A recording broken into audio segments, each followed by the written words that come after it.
അനഘയെ വകവരുത്താനായിട്ട് അബി ഹോസ്പിറ്റലിലുള്ള ഒരു നേഴ്സിനെ ഏർപ്പാടാക്കുകയാണ് കേട്ടോ. അങ്ങനെ പഴയ ജീവിതത്തിൽ നിന്നും ഒരുപാട് മാറ്റം ഉണ്ടായി. ഇപ്പോൾ അനഘയ്ക്ക് പഴയതിൽ നിന്നും ഒരുപാട് റിക്കവറി ആയെന്നുള്ള വിവരം അബിയുടെ ചെവിയിലെത്തുകയാണ് കേട്ടോ. അപ്പോൾ ഈ ഒരു കാര്യം നവിയോട് വന്ന് പറയാണ്. എടി, നീ അറിഞ്ഞോ, അനഘ ഇപ്പോൾ മുമ്പത്തെക്കാട്ടിയൊക്കെ ഒരുപാട് മെച്ചപ്പെട്ടിട്ടുണ്ടെന്നാണ് കേട്ടത്. അത് നീയും അറിഞ്ഞു കാണുമല്ലോ.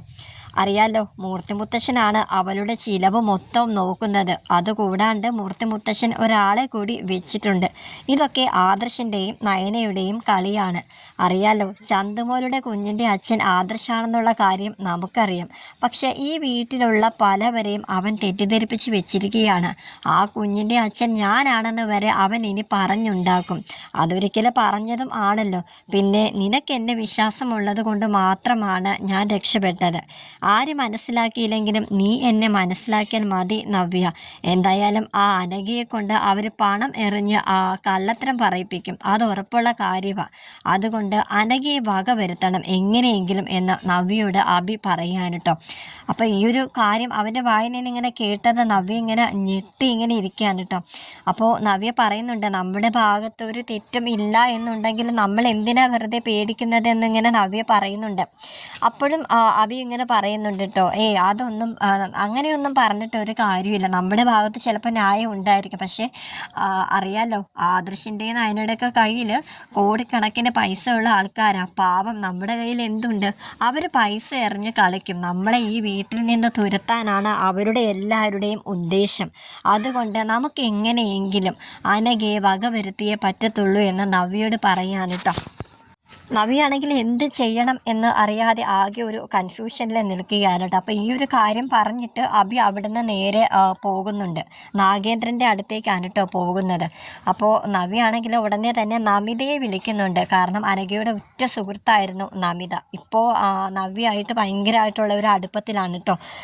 അനഘയുടെ ആ ഒരു കാര്യം അറിഞ്ഞതിന് ശേഷം നമിതയായിട്ട് നവ്യ കോണ്ടാക്ട് ചെയ്തിട്ട് ഇപ്പോൾ അവർ തമ്മിൽ നല്ല ഒരു സുഹൃത്ത് ബന്ധം മുന്നോട്ട് പോയിക്കൊണ്ടേ. അപ്പോൾ ഈ ഒരു കാര്യം അതുമെല്ലാം ആദർശിനെ പല കാര്യങ്ങളിലും ഹെൽപ്പ് ചെയ്യാനായിട്ട് നമിത വഴി നവ്യാണ് രണ്ടുപേരും കൂടെ ആദർശിനെ സഹായിച്ചിട്ടുണ്ട്. പക്ഷേ ആദർശിനെ ഇതറിയില്ല എന്നേ ഉള്ളൂ. എന്നാലും ഒരുപാട് കാര്യങ്ങൾക്കൊക്കെ നമിത ഹെൽപ്പ് ചെയ്തിട്ടുണ്ട് നവ്യയെ. അങ്ങനെയാണ് പല വിവരങ്ങളും ചോർത്തി അന്നോൺ നമ്പറിലൂടെ ആദർശിൻ്റെ വിവരങ്ങൾ നവ്യ ഇതുവരെ എത്തിച്ചുകൊണ്ടിരുന്നത്.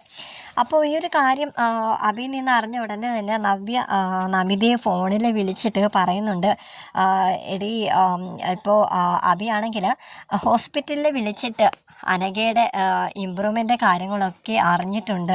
അവൻ്റെ സമനില തെറ്റിയ മട്ടാണ്. എന്തെങ്കിലും അനഘയെ ചെയ്യും. അതിനു മുന്നേ നമുക്ക് ഹോസ്പിറ്റലിൽ എത്തണം. അവരുടെ കാര്യത്തിൽ കൂടുതൽ ശ്രദ്ധ കൊടുക്കണമെന്ന് നമുക്ക് ഹോസ്പിറ്റലിലുള്ളവരോട് പറയണം എന്ന് പറയാൻ കേട്ടോ.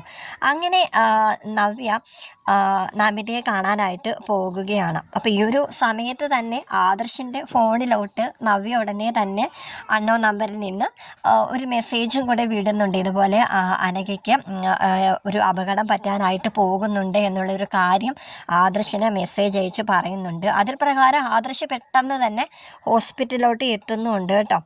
അപ്പോൾ ഹോസ്പിറ്റലിലോട്ട് ചെല്ലുമ്പോഴത്തേക്കും അവിടെ നമ്മുടെ അനഘ നല്ല അതായത് പതുക്കെ അവൾ എണീറ്റ് ഇങ്ങനെ നടക്കുന്നതായിട്ടൊക്കെ കാണിക്കുകയാണ്. ചുറ്റും നേഴ്സുമാരും പിന്നെ അവളെ നോക്കാനായിട്ട് നിൽക്കുന്ന ആയയും, അതായത് മൂർത്തി മുത്തശ്ശൻ വിട്ടിട്ടുള്ള സഹായിയൊക്കെ കൂടെയുണ്ട്. അവിടെ ഒപ്പം ചന്തുമോളും ഉണ്ട് കേട്ടോ. അങ്ങനെ ഡോക്ടർ നല്ല രീതിയിൽ അനഘയോട് സംസാരിച്ചുകൊണ്ടിരിക്കുകയാണ്. ഇനി ചന്തുമോളുടെ ആഗ്രഹം ഇപ്പോൾ എന്താണെന്നറിയാമോ? മുമ്പ് അവൾ ഞങ്ങളോടൊക്കെ ചോദിച്ചുകൊണ്ടിരുന്നത് അമ്മ എപ്പോഴാണ് ആ കിടക്കയിൽ നിന്നൊന്ന് എണീക്കുന്നത് എന്നായിരുന്നു ആദ്യം നിൻ്റെ മകൾ ഞങ്ങളോട് ചോദിച്ചുകൊണ്ടിരുന്നത്. എന്നാൽ ഇപ്പോൾ നിൻ്റെ മകൾ എന്താണെന്ന് ചോദിക്കുന്നത്, നീ എപ്പോഴാണ് ഒന്ന് സംസാരിച്ച് തുടങ്ങുന്നത്, എൻ്റെ അമ്മ എപ്പോഴാണ് എന്നെ ഒന്ന് മോളെ എന്ന് വിളിക്കുന്നത്, അതാണ് നിൻ്റെ മോളിപ്പോൾ കേൾക്കാനായിട്ട് ആഗ്രഹിക്കുന്നതെന്നൊക്കെ പറഞ്ഞ് നമ്മുടെ അനഘയോട് പറയാൻ കേട്ടോ. അപ്പോൾ അനഘയ്ക്ക് ഇതെല്ലാം കൂടെ കേട്ടിട്ട് അവൾക്ക് ഭയങ്കര സന്തോഷത്തിലിരിക്കുകയാണ് കേട്ടോ. തികച്ചും ആരോഗ്യനില നല്ലതുപോലെ ഹെൽത്തി ആയിട്ട് ഇപ്പോൾ ഇരിക്കുകയാണ്. അങ്ങനെ എല്ലാവരും കൂടെ പിടിച്ച് അവളെ പിന്നെയും ബെഡിൽ കൊണ്ട് കിടത്തുന്നുണ്ട് കേട്ടോ. അപ്പോൾ ആ ഒരു സമയത്ത് ഒരു നേഴ്സ് വന്നിട്ട് ഒരു ഇഞ്ചക്ഷൻ ഉണ്ടെന്ന് പറഞ്ഞിട്ട് അവളെ ഇങ്ങനെ കുത്തിവെക്കാനായിട്ട് പോകാനുണ്ട്. അപ്പോൾ ചന്തുമോനാണെങ്കിൽ ഈ സൂചിയൊക്കെ കണ്ടിട്ട് പേടിച്ചിങ്ങനെ കണ്ണും പൊത്തി ഇരിക്കുകയാണ്. ആ ഒരു സമയത്ത് ആ ഇഞ്ചക്ഷൻ വലിച്ചെറിഞ്ഞുകൊണ്ട് നമ്മുടെ അതായത് തട്ടിക്കളഞ്ഞുകൊണ്ട് ആദർശ് ഇങ്ങനെ വരികയാണ്. അത് ഇഞ്ചക്ട് ചെയ്യാനായിട്ട് പാടില്ല എന്ന് പറഞ്ഞിട്ട് ഭയങ്കര ദേഷ്യത്തോടെ പറയാനുണ്ട്. അപ്പോൾ ആ നേഴ്സ് ഉടനെ തന്നെ ആദർശിനോട് പറയുന്നുണ്ട്, സാർ എന്താ ഈ കാണിച്ചത്, അത് മരുന്നല്ലേ, അത് താഴ്ത്ത് കളഞ്ഞല്ലോ എന്ന് പറയാൻ കേട്ടോ. മരുന്നോ, നിങ്ങൾക്കായിരിക്കും ഇത് മരുന്ന്, ഇത് വിഷമാണെന്നുള്ള കാര്യം ഞങ്ങൾക്കറിയാം. ഉടനെ തന്നെ നീ ഇങ്ങോട്ട് വാ, നിന്നെ ഏൽപ്പിക്കേണ്ടവരുടെ അടുത്ത് ഞാൻ ഏൽപ്പിച്ചോളാം എന്ന് പറഞ്ഞിട്ട് ആദർശ് ആ നേഴ്സിൻ്റെ കൈയും പിടിച്ചുകൊണ്ട് ഓഫീസിലോട്ട് കൊണ്ടുപോകാൻ കേട്ടോ.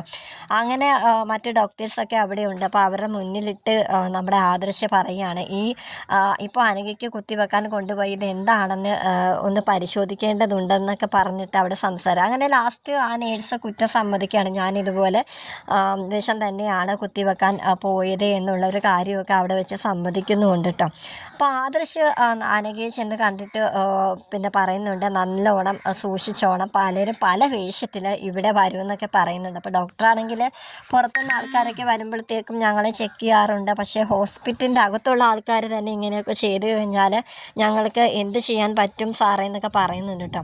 അങ്ങനെ ആദർശ് അവിടെ നിന്ന് കാറിൽ പോയിക്കൊണ്ടിരിക്കുകയാണ്. അപ്പം അവനൊരു ഡൗട്ട്, കാരണം ഇതാരായിരിക്കും ഈ ഒരു സന്ദേശം എത്തിക്കുന്നത്, കാരണം പല സ്ഥലങ്ങളിൽ അവനൊരു ഒരുപാട് ഹെൽപ്ഫുൾ ആയിട്ടുണ്ട് ഈ ഒരു അൺനോൺ നമ്പറിൽ നിന്നുള്ള മെസ്സേജ്. അങ്ങനെ അത് കണ്ടുപിടിക്കാനായിട്ട് അതായത് അനഘയുടെ ഉറ്റ സുഹൃത്താണ് നമിത എന്നറിയുന്നുണ്ട്. അപ്പം അങ്ങനെ നമിതയുടെ വീട്ടിലേക്ക് അവൻ പോകുന്നുണ്ട് കേട്ടോ. അപ്പോൾ അവിടെ നിന്ന് നമിതയും ഒപ്പം നമ്മുടെ നവ്യയും കൂടി ഇറങ്ങി വരുന്നതായിട്ട് ഇങ്ങനെ കാണുകയാണ് കേട്ടോ. അപ്പോൾ നമ്മുടെ ആദർശിന് മനസ്സിലായി നമിതയ്ക്കൊപ്പം നവ്യയും ഉണ്ടെന്നുള്ളൊരു കാര്യം എന്തായാലും ആദർശിന് അങ്ങനെ വ്യക്തമാവുന്നുണ്ട് കേട്ടോ. അപ്പോൾ ഈ ഒരു കാര്യം പറയാനായിട്ട് അവനുടനെ തന്നെ അനന്തപുരിയിലോട്ട് ചെന്നിട്ട് നയനയോട് പറയുന്നുണ്ട്. അപ്പോൾ നയന പറയുന്നുണ്ട്, പണ്ടൊക്കെ ചേച്ചി, അതായത് നവ്യയുടെ കാര്യം, അതായത് ചേച്ചിയുടെ സ്വന്തം കാര്യം മാത്രം നോക്കത്തുള്ളായിരുന്നു. എന്നാൽ അമ്മ കുറേ സത്യങ്ങൾ അഭിയെക്കുറിച്ച് പറഞ്ഞു കൊടുത്തിരുന്നല്ലോ, അത് ചേച്ചിയുടെ ജീവിതത്തെ തന്നെയല്ലേ അത് ബാധിച്ചത്. എനിക്ക് തോന്നുന്നത് ചേച്ചി അന്നേ മാറിയിരുന്നു, അത് നമ്മളുടെ മുന്നിൽ അത് ചേച്ചി അത് പറയാഞ്ഞിട്ടാണ്.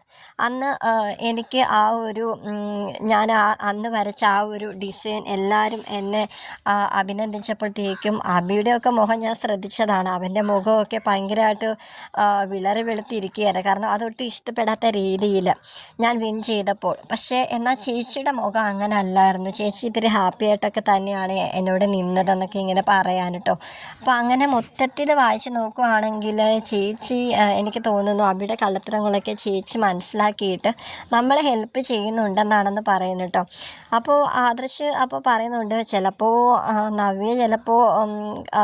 നവ്യയും അബിയും കൂടെയാണ് ഇതിനെല്ലാം ഇറങ്ങി പുറപ്പെടുന്നെങ്കിലോ, എന്നിട്ട് നമിതയാണ് നമ്മളെ സഹായിക്കുന്നതോ എന്നും ആദർശ് ഒരു ഡൗട്ട് പറയുന്നുണ്ട് കേട്ടോ. എന്തായാലും നമുക്ക് നോക്കാം.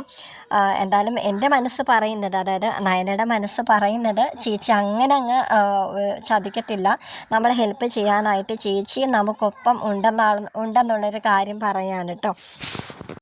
അബി നാഗേന്ദ്രനെ കണ്ടിട്ട് ചന്തുമോളെയും അനഘയെയും എങ്ങനെയെങ്കിലും വക വരുത്തണം എന്നുള്ള കാര്യത്തെക്കുറിച്ച് സംസാരിക്കാൻ കേട്ടോ നാഗേന്ദ്രനോട്. അപ്പോൾ നാഗേന്ദ്രൻ എന്തിരുന്നാലും ചന്തുമോള് നിൻ്റെ രക്തത്തിൽ പിറന്ന കുഞ്ഞല്ലേ, അതുകൊണ്ട് കുഞ്ഞിൻ്റെ കാര്യം നീ വിട്ടേക്കൂ, അത് നമ്മുടെ കുഞ്ഞായിട്ട് തന്നെ ആ അനന്തപുരി തറവാട്ടിൽ എല്ലാവരുടെയും മുന്നിൽ ആദർശിൻ്റെയും നയനയുടെയും മകളായിട്ടാണ് വളരുന്നതെങ്കിലും നമുക്കറിയാമല്ലോ അത് നമ്മുടെ കുഞ്ഞാണെന്ന്. ആ കുഞ്ഞ് അങ്ങനെ തന്നെ വളർന്നോട്ടെ. പിന്നെ അനഘയുടെ കാര്യം അത് നീ എനിക്ക് വിട്ടേക്ക്. നിൻ്റെ ജീവിതത്തെ ബാധിക്കാത്ത രീതിയിൽ അനഘയുടെ കാര്യം ഞാൻ എങ്ങനെ കൈകാര്യം ചെയ്യുമെന്ന് നീ കണ്ടോന്നിങ്ങനെ അബിയോട് പറയുന്നുണ്ട് കേട്ടോ നാഗേന്ദ്രൻ. അത് കൂടാതെ തന്നെ അബിക്കാണെങ്കിൽ ഭയങ്കരമായിട്ട് പേടിയാണ്, കാരണം ഇത് സത്യം പറഞ്ഞാൽ നവ്യയ്ക്ക് എല്ലാ കാര്യങ്ങളും അറിയാം എന്നുള്ള കാര്യം നമുക്കറിയാം, പക്ഷേ ആ ഒരു കാര്യം അബിക്കറിയില്ല. അങ്ങനെ അബി നാഗേന്ദ്രനോട് പറയാണ്, എനിക്ക് ഭയങ്കര ടെൻഷനായിട്ട് വയ്യ, അവളെങ്ങാനും ഇതറിഞ്ഞു കഴിഞ്ഞാൽ അനന്തപുരി തറവാട്ടിൽ നിന്നും എന്നെ ഇറക്കി വിടും, അവളും കൂടെ എന്നെ തഴഞ്ഞു കഴിഞ്ഞാൽ പിന്നെ ആരും എനിക്ക് സപ്പോർട്ടിങ് ആയിട്ട് നിൽക്കത്തില്ല എന്നുള്ളൊരു പേടി എനിക്കുണ്ടെന്നൊക്കെ ഇങ്ങനെ പറയാൻ കേട്ടോ. അപ്പോൾ നീ അതിനെക്കുറിച്ചൊന്നും ഓർത്ത് നീ ഒന്നും ഭയപ്പെടേണ്ട, നിൻ്റെ എല്ലാ കാര്യത്തിനും ഞാൻ ഒപ്പം തന്നെ ഉണ്ട് മോനെ എന്ന് നാഗേന്ദ്രൻ പറയുകയാണ്.